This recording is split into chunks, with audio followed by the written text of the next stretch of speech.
Il y a plein d'avantages. La première chose, je pense que pour moi, j'ai toujours eu des apprentis, c'est une motivation, c'est essentiel qu'on transmette. C'est tout ce qu'on fait. On est des petites exploitations viticoles très traditionnelles. Donc c'était important pour moi d'avoir des salariés pour pouvoir transmettre ce savoir. Après, mine de rien, ils sont quand même un bout de temps sur l'exploitation. Donc ça, c'est quand même une main-d'œuvre qui est là, qui certes la première année demande à être fortement suivie, mais au même titre qu'un nouveau salarié. Mais après, une fois qu'ils sont là, moi, ça fait 3 ans qu'il est là, maintenant je le considère comme un salarié de l'entreprise. Après, en plus, il se trouve qu'on a certains avantages financiers, puisqu'on touche quand même des subventions de la région, etc. Donc, ils sont moins chargés sur leur salaire. Donc ça, c'est quand même non négligeable. Donc c'est intéressant. Je pense que même aussi, c'est pour nous, je me mets vraiment du côté là employeur, c'est par rapport à son équipe de salariés. Le fait d'avoir un jeune qui est là, c'est important. Faut l'accepter, l'accueillir, le suivre sa formation, parce qu'ils sont pas là pour le former, mais quand même le suivre. Quand moi je suis pas là, le corriger, mais tout ça avec tact pour que ça se passe bien. Et donc je pense qu'en plus là, Pascal, lui, il a bien compris comment ça se passait. Ils s'entendent super bien. Ils mangent là ensemble. Et quand ils passent la journée avec eux, quoi. Donc ça c'est quand même. Ça crée une cohésion du domaine qui est... Ça crée un lien familial, quoi. Qui est important. C'est un duo gagnant-gagnant. Ouais, et puis, voilà, c'est notre apprenti.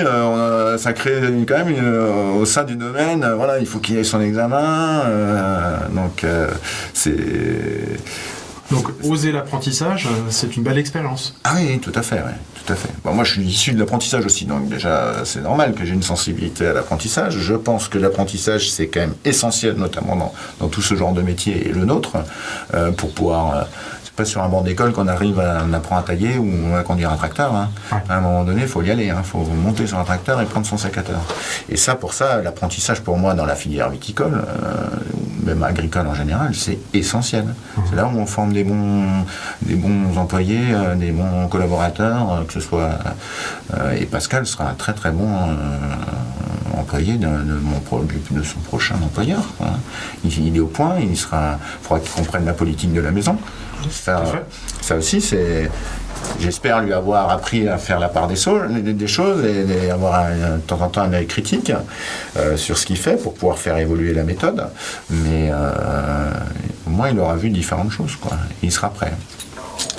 Et puis, donc on a vu cet aspect financier qui est quand même assez important.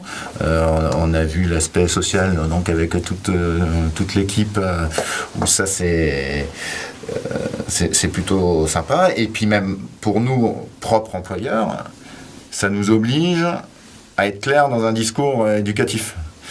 Et donc du coup aussi, de temps en temps, à se remettre en question.